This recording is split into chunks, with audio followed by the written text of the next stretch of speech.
দুটো কদবেল নিয়ে চলে এসেছি। বাপের বাড়ি গেছিলাম, বাপের বাড়ি গাছে প্রচুর হয়েছে, তাই পড়েছে, ঘুরিয়ে নিয়ে এসেছি। গাছে পাকা কদবেল মাখা করব।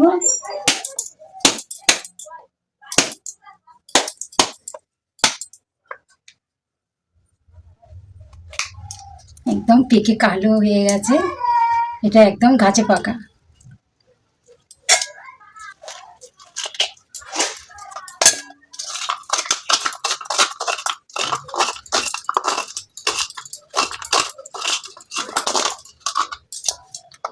আমরা বাজার থেকে কিনে খাই চাঁকে পাকানো, তার কোনো সেন্ট থাকে না, খেতে ততটা ভালো লাগে না। এইরকম গাছে পাকা হলে খেতে দারুণ লাগবে।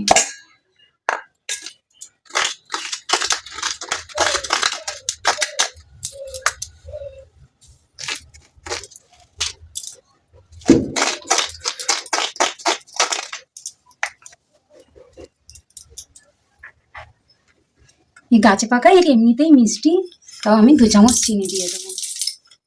ভর্তি ভর্তি দেবো না, এই 1.5 চামচ মতো চিনি দিয়ে দেবো। এখানে আমি একটু 2টো লঙ্কা আর দুটো ধনিয়া পাতা গাছ বেটে নিয়েছি একসাথে, 2টো কাঁচা লঙ্কা আর ধনিয়া পাতা একসাথে বেটে নিয়েছি, দিয়ে দেবো।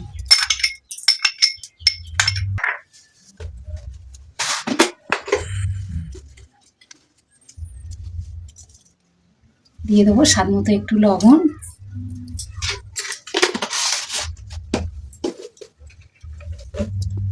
অল্প একটু সরিষার তেল,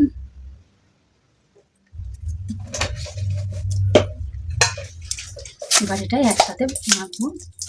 আমি এটা চামচের থেকে হাত দিয়ে মাখলে তার স্বাদটা ভালোই হয়, আমি হাত দিয়েই মাখবো।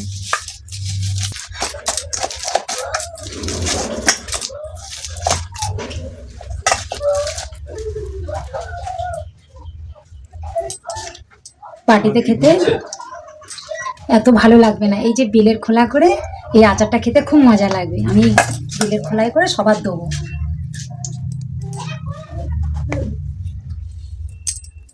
এবার খেয়ে দেখি কেমন হয়েছে।